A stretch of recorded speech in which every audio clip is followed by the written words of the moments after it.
Friends, आज हम आपको एक इम्पॉर्टेंट मैसेज दे रहे हैं कि जो बच्चे बीएससी अवध यूनिवर्सिटी और लखनऊ यूनिवर्सिटी में पढ़ रहे हैं, स्पेशली बायो यानी जियोलॉजी एंड बॉटनी, वो बच्चे अपने प्रैक्टिकल के लिए हमसे संपर्क स्थापित कर सकते हैं। विदाउट एनी पेमेंट आपको फ्री ऑफ कास्ट प्रैक्टिकल कराया जाएगा, जिसका कोई चार्ज आपसे नहीं लिया जाएगा। थ्योरी में भी आपको कोई दिक्कत महसूस हो रही हो तो बिना किसी चार्ज के आप संपर्क स्थापित करके उसका समाधान ले सकते हैं, स्पेशली जियोलॉजी एंड बॉटनी में। इंटरमीडिएट के बच्चों के लिए केमिस्ट्री और बायोलॉजी दोनों में कहीं दिक्कतें हैं तो आकर के फ्री ऑफ कास्ट हमसे कंसल्ट कर सकते हैं कॉलेज में आके, scholars public inter college Barabanki में आके। हाई स्कूल इंटर के लिए हम ये करने जा रहे हैं कि जो हाई स्कूल इंटर बीएससी के लिए जो इम्पॉर्टेंट लेसन्स हैं या इम्पॉर्टेंट क्वेश्चन है उस पे हम विशेष तौर से आगे फोकस करेंगे। आज हम आप लोगों को टेस्ट ट्यूब बेबी के बारे में बात करने जा रहे हैं आपसे। टेस्ट ट्यूब बेबी यानी जो महिला या पुरुष इनफर्टाइल है, यानी जो जिनके बच्चे पैदा करने की क्षमता नहीं है, वो बांझ है या जिसे हम इनफर्टाइल कहते हैं, उनके लिए हम जो टेक्निक है अप्लाई होती हैं उनकी हम बात आज करेंगे। तो पहली टेक्निक है इन वाइट्रो फर्टिलाइजेशन। इन वाइट्रो जनरली क्या होता है, बायो में ज्यादातर जो लैंग्वेज ली गई ग्रीक भाषा से और कुछ लैंग्वेज लैटिन भाषा से भी ली गई है, तो ज्यादातर परसेंटेज आपको ग्रीक भाषा से मिलेगा लैंग्वेज और कुछ लैटिन भाषा के हैं। तो इन वाइट्रो एक लैटिन भाषा का शब्द है और इसे अंग्रेजी में कहते हैं इन ग्लास। तो यहाँ पर इन ग्लास या पैट्री डिश के अंदर फर्टिलाइजेशन कराया जाता है। तो यदि कोई महिला में फैलोपियन ट्यूब, या अभी हम एक फिगर आपको बना देते हैं, फिर हम आपसे बात करते हैं।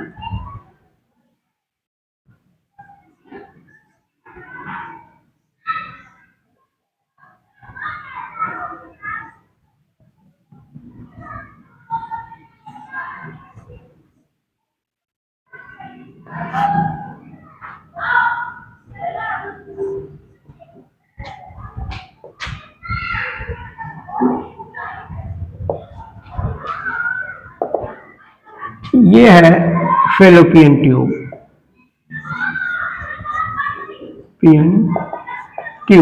फीमेल रिप्रोडक्टिव सिस्टम है। ये फीमेल रिप्रोडक्टिव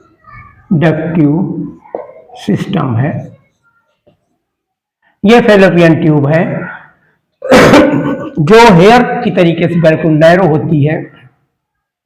इसे हम ओविडक्ट भी कहते हैं, ओविडक्ट। ये हो गया ओवरी, यहां से ओवा रिलीज होते हैं फीमेल में, और ये हो गया यूट्रस, और ये हो गया वेजाइना। अब क्या होता है कि जो फीमेल, चाहे उसका फैलोपियन ट्यूब ब्लॉक हो, बंद हो, क्योंकि ये भी बड़ा नैरो होता है, बहुत बाल के समान पतला होता है डायमीटर का, तो ये ब्लॉक हो सकता है, या हो सकता है ये फैलोपियन ट्यूब पूरी तौर से एब्सेंट हो। ये एक कारण होता है महिलाओं का बांझ होने का या इनफर्टाइल होने का। दूसरा कारण है कि ओव्यूलेशन भी न हो सकता, अंडे भी न बने, वो भी एक कारण हो सकता है, ओव्यूल न बने या ओवा न बने तो ओव्यूलेशन न हो पाए। तीसरा है कि पुरुष में स्पर्म की काउंटिंग कम हो। पुरुष में क्या हो सकता है स्पर्म पतले हो, यानी कि क्या होता है, एक एजाकुलेशन में एक बार रिलीज होता है स्पर्म एजाकुलेशन, एक लिक्विड निकलता है जिसकी क्वांटिटी 3 to 4 ml होती है। 3 से 5 ml एजाकुलेशन होता है at the one time of कापुलेशन, यानी एक कापुलेशन के समय, एक इंटरकोर्स के समय मेल में जो होता है 3 से 4 ml सीमेंस निकलता है, और उसमें करीब 200 मिलियन स्पर्म होते हैं। 200 मिलियन स्पर्म होते हैं। कितने स्पर्म होते हैं? 200 मिलियन। तो एक इजाकुलेशन में नहीं कह सकते हो 3 to 4 ml लिक्विड में 200 मिलियन स्पर्म रिलीज होते हैं। तो क्या होता है कि मेल भी स्ट्राइल हो सकता है, बांझ हो सकता है, वो भी, उनमें क्या होता है कि जो स्पर्म की क्वांटिटी भी कम हो या क्वालिटी कम हो, मतलब स्पर्म स्ट्रांग ना हो, क्वालिटी भी खराब हो सकती, क्वांटिटी भी कम होती है, तब भी मेल भी स्टाइल हो जाता है। तो जब मेल या फीमेल कोई स्टाइल होता है तो वहां पर इन वाइट्रो फर्टिलाइजेशन आईवीएफ टेक्नोलॉजी का यूज करते हैं, जो ज्यादा कॉमन टेक्नोलॉजी जिसे आप अक्सर जानते हैं आईवीएफ टेक्नोलॉजी। तो इसमें क्या होता है, फीमेल हो सकता है फेलोपियन ट्यूब बंद हो सकता है फेलोपियन ट्यूब ना हो, या हो सकता है कि ओवा रिलीज ना होते हो, अंडे नहीं निकल पा रहे हो महिला में। तो और पुरुष में हो सकता है कि भाई स्पर्म की क्वालिटी अच्छी ना हो, स्पर्म ज्यादा न निकल पा रहे हो, सीमेन पतला हो। ये सारे कारण पुरुष में भी हो सकते हैं।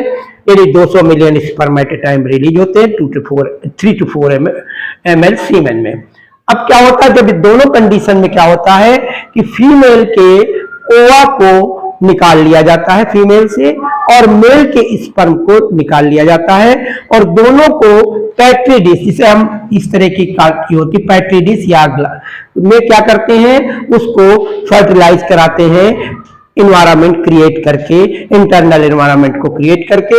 यहाँ पैट्री डिश में फीमेल के ओवा को लेते हैं यानी एग को, और मेल के स्पर्म को लेकर के यहाँ पर फर्टिलाइज कराते हैं। और फर्टिलाइज कराने के बाद करीब 40 घंटे के बाद, फर्टिलाइजेशन के 40 घंटे के बाद उसको एग्जामिन करते हैं, उसको देखते हैं कि ये फर्टिलाइज हुआ है कि नहीं हुआ है। तो फर्टिलाइज होने के बाद क्या होता है, यहाँ पर आप हम एक चीज और बता दें, इस जगह को रोक रहे हैं, यहां पर ये पाया जाता है जायगोट। इसके बाद ये आ गया टू सेल्ड स्टेज, 2 के बाद 4 सेल्ड स्टेज, 4 के बाद यहां आ जाएगा 8 सेल्ड स्टेज, और 8 के बाद यहां पर आ जाएगा 16 सेल्ड स्टेज। ये आ जाएगा 16 सेल्ड स्टेज, जिसे हम कहते हैं मारूला। क्या कहते हैं, मारूला। 16 सेल्ड स्टेज को मारूला कहते हैं। तो देखिए ये सारी प्रक्रिया कहां हो रही है, फेलोपियन ट्यूब में हो रही है। अब यहां पर आईवीएफ में क्या होता है, आईवीएफ टेक्नोलॉजी में स्पर्म और ओवा दोनों को निकालते हैं और पैट्री डिश में इसको फर्टिलाइज करते हैं ह्यूमन बॉडी टेम्परेचर के आधार पर। फर्टिलाइज करने के बाद जब ये 40 घंटे के बाद इसे एग्जामिन करते हैं तो ये 32 सेल स्टेज जब रचना बन जाती है, 32 सेल स्टेज की जब रचना बन जाती है, 32 सेल स्टेज की 32 कोष की संरचना बनती है, तो इसे हम प्लांट कर देते हैं, या इसे कहां डाल देते हैं, फीमेल के यूट्रस में इम्प्लांट करते हैं, यूट्रस में डालते हैं, और यूट्रस में जाने के बाद ये 32 सेल स्टेज की जो रचना होती है ये यूट्रस से अटैच होती है और डेवलपमेंट शुरू हो जाता है। तो 32 सेल स्टेज की रचना को हम एम्ब्रियो या भ्रूण के नाम से जानते हैं, और वो भ्रूण कहां ट्रांसप्लांट कर दिया जाता है, महिला के यूट्रस में। क्योंकि महिला में केवल फेलोपियन ट्यूब की गड़बड़ी है, फेलोपियन बंद है, या एग रिलीज नहीं हो रहे हैं, या फिर हो सकता है कि ब्लॉक हो। तो यहां पर देखिए इस जगह पे नहीं होगा, ये सीधा यहाँ 32 यहाँ पे आता है, यहां तक जो होता है 16 सेल स्टेज हो जाती है। यहां तक ये फेलोपियन ट्यूब से निकलते निकलते जो स्टेज बनती है मॉड्यूला स्टेज बनती है, यानी 16 सेल स्टेज। तो 16 सेल स्टेज तो हम ट्रांसप्लांट कर ही नहीं सकते हैं, यानी 32 सेल स्टेज को हम यहाँ पर यूट्रस में ट्रांसप्लांट करके फिर यहाँ डेवलपमेंट शुरू हो जाता है भ्रूण का, और बच्चे का निर्माण हो जाता है। यानी आईवीएफ टेक्नोलॉजी में यानी स्पर्म और ओवा दोनों को निकाला जाता है, ओवा को फीमेल से और स्पर्म को मेल से, यानी शुक्राणुओं को मेल से निकाल करके इसको बाहर फर्टिलाइज किया जाता है, और ये 32 सेल स्टेज की रचना जब बन जाती है, यानी एम्ब्रियो बन जाता है या भ्रूण बन जाता है, तो उसे यूट्रस में ट्रांसप्लांट करा दिया जाता है, इंजेक्ट करा दिया जाता है, और उसके बाद वहां से डेवलपमेंट शुरू हो जाता है और बच्चे का निर्माण हो जाता है। ये टेस्ट ट्यूब बेबी की पहली प्रक्रिया, बड़ी कॉमन प्रक्रिया है। दूसरी है इंट्रासाइटोप्लाज्मिक स्पर्म इंजेक्शन। यहां पर क्या होता है ये भी बिल्कुल आईवीएफ टेक्नोलॉजी की तरह होता है। लेकिन यहां पर क्या होता है कि इसको डायरेक्टली यहां पर प्रयोग नहीं किया जाता, डायरेक्टली स्पर्म को एग में इंजेक्ट करा दिया जाता है। एक स्पर्म को एक जायगोट के एक स्पर्म को एक एग में इंजेक्ट करा दिया जाता है। इसके बाद जब वो फर्टिलाइज हो जाता है उसको भी हम वॉच करते हैं।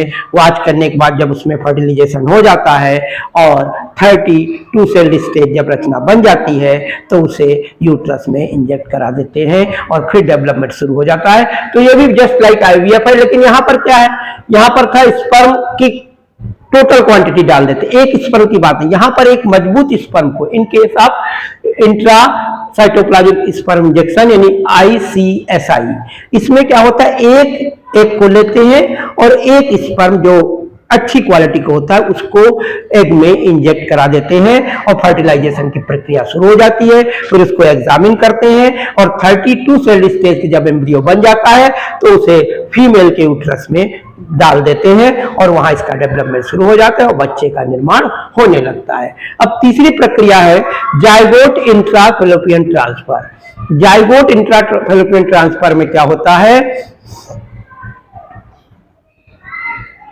अब क्या होता है कि यहां पर एग को रिमूव करते हैं ओमेन से, ठीक है। फिर इसके बाद क्या करते हैं, एग को ओमेन से रिमूव करके यहां पर ये पूरा ठीक है। यहां पर क्या है, एक सेल स्टेज रचना को ले लेते हैं, यानी एक सेल स्टेज जब एम्ब्रियो बन जाता है यानी एक को यहां पर फैलोपियन ट्यूब ओके है, फैलोपियन ट्यूब में कोई दिक्कत नहीं है। तो यहां पर क्या करते हैं, एक को रिमूव करते हैं ओमेन से और उसको स्पर्म से फर्टिलाइज कराते हैं और उसको जाकर के कहां प्लेस करते हैं, फैलोपियन ट्यूब में। फैलोपियन ट्यूब में क्या होता है, एक सेल स्टेज रचना को डाल रहे हैं, यहां पर एक सेल स्टेज। तो यहां पर फैलोपियन ट्यूब में फर्टिलाइजेशन के लिए फर्टिलाइज एग जो होता है, जो एम्ब्रियो होता है, जो एक सेल स्टेज का होता है, 8 कोष की होता है, उसे यहां पर फैलोपियन ट्यूब में डालते हैं। क्योंकि 32 वाला 16 तक यहां होता है फैलोपियन ट्यूब के पास तक, इसके बाद 32 यहां आता है यूट्रस में। तो यहां पर जाइगोट इंट्राफैलोपियन ट्रांसफर में यानी कि जाइगोट को यानी भ्रूण को यानी जिसे युग्मनज कहते हैं, उसे जब 8 सेल का बन जाता है, पहले 2 बनेगा फिर 4 फिर 8, जब 8 सेल की संरचना बन जाती है तो इसे फैलोपियन ट्यूब में डाल देते हैं और वहां पर इसका डेवलपमेंट होने के बाद ये आकर के 32 सेल जब स्टेज बनती तो यूट्रस में आ जाता है, तो फैलोपियन ट्यूब में डालते हैं। फिर है gamete intra fallopian transfer. Gamete intra fallopian transfer, यहां पर क्या होता है, फैलोपियन ट्रांसफर में यहां पर क्या होता है कि गैमीट को, मेल स्पर्म को और फीमेल स्पर्म दोनों को फैलोपियन ट्यूब में डालते हैं। यहां पर गैमीट को डालते हैं, मेल गैमीट हुआ स्पर्म और फीमेल गैमीट को कहते हैं ओवा या अंडाणु, अंडाणु फीमेल गैमीट को और स्पर्म या शुक्राणु मेल गैमीट को। तो यहां पर क्या होता है, दोनों को यहां पर डाल देते हैं, यानी कि कहां डालते हैं, फैलोपियन ट्यूब में, और वहीं पर फर्टिलाइजेशन होता है। इस केस में क्या होता है कि हो सकता है अंडे रिलीज न हो रहे हो, लेकिन यूट्रस यानी कि रिप्रोडक्टिव सिस्टम फीमेल का बिल्कुल ओके होता है, किसी प्रकार की कोई दिक्कत नहीं होती। लेकिन हो सकता है ओवा रिलीज न हो रहे हो सकता है स्पर्म की जो कंसंट्रेशन हो स्पर्म सही रूप से न हो, तो क्या करते हैं, दोनों स्पर्म ओवा को ट्रांसफर करते हैं कहां पर, फैलोपियन ट्यूब में, यानी मेल गैमीट स्पर्म और फीमेल गैमीट ओवा यानी शुक्राणु और अंडाणुओं को, दोनों को हम यहां पर डाल देते हैं यानी फैलोपियन ट्यूब में। और आप जान रहे हो कि फैलोपियन ट्यूब में ही फर्टिलाइजेशन होता है और वहां पर फर्टिलाइजेशन की प्रक्रिया यानी कि गैमीट इंट्रा फैलोपियन ट्रांसफर में GIFT में यानी कि जो फर्टिलाइजेशन की प्रक्रिया होती है ये होती है फैलोपियन ट्यूब में, और वहां पर जाइगोट बनता है 2 सेल 4 सेल 8 और 16 सेल मॉड्यूला, फिर ब्लास्टोसिस्ट यानी ब्लास्टुला बनता है, उसके बाद डेवलपमेंट प्रक्रिया शुरू हो जाती है। फिर आर्टिफिशियल इंसेमिनेशन टेक्निक में क्या होता है,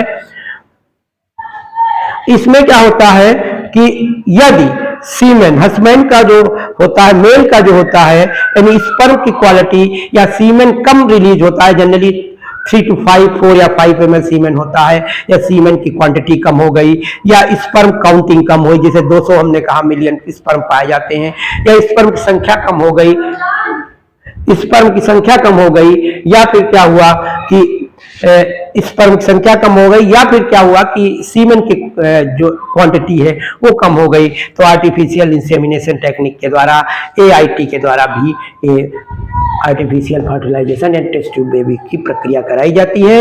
यानी फीमेल का जो हस्बैंड होता है, यानी फीमेल में ओवा तो रिलीज हो रहा है, अच्छे रिलीज हो रहे हैं, लेकिन क्या होता है कि सीमेंस की क्वांटिटी या स्पर्म की क्वांटिटी जब लो होती है, तब भी ये प्रक्रिया आर्टिफिशियल इंसेमिनेशन टेक्निक को प्रयोग में लाया जाता है। तो यहाँ पर हमने 5 टेक्निक बताई।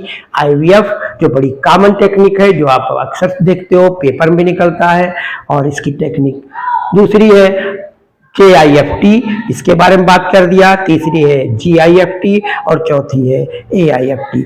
अब बात आई कि फर्स्ट टेस्ट ट्यूब बेबी कौन है। तो फर्स्ट टेस्ट ट्यूब बेबी आपकी है लुइस जॉय ब्राउन, जो इंग्लैंड में पैदा हुई थी। ये 1978 की बात है। एग्जैक्ट जुलाई का डेट तो नहीं हमें एग्जैक्ट याद है, लेकिन जुलाई 1978 में first test tube baby Louise Joy Brown, जो इंग्लैंड में पैदा हुई थी, जो काफी समय तक अभी है। दूसरी, इंडिया में जो फर्स्ट टेस्ट ट्यूब बेबी हुई वो अक्टूबर में हुई, संभवतः 3 अक्टूबर, एग्जैक्ट डेट तो नहीं मालूम है, लेकिन अक्टूबर 1978 में हुई। यानी कि लुइस जॉय ब्राउन हुई जुलाई, इसके बाद अगस्त, सितंबर, अक्टूबर, 2 मंथ के बाद इंडिया में जो है एक हुई अग्रवाल, समथिंग अग्रवाल है, जो हुई test tube baby. Kanupriya Agarwal test tube baby जो है इंडिया में हुई, और ये कलकत्ता में हुई। कलकत्ता के बंगाली डॉक्टर जिन्होंने इस प्रक्रिया को टेस्ट ट्यूब बेबी को डेवलप किया, और कानुप्रिया अग्रवाल इंडिया की पहली टेस्ट ट्यूब बेबी हैं, जो अक्टूबर 1978 में पैदा हुई। और चूंकि उस समय जब ये पैदा हुई थी तो नवरात्र चल रहा था, दुर्गा पूजा चल रही थी, इसलिए इनको कॉमन नेम दुर्गा के नाम से भी जाना गया, कानुप्रिया अग्रवाल इंडिया की। तो ये टेस्ट ट्यूब बेबी की बात हो गई, Indian test tube baby Kanupriya Agarwal, और वहाँ की हो गई first test tube baby Louise Joy Brown from England in July 1978।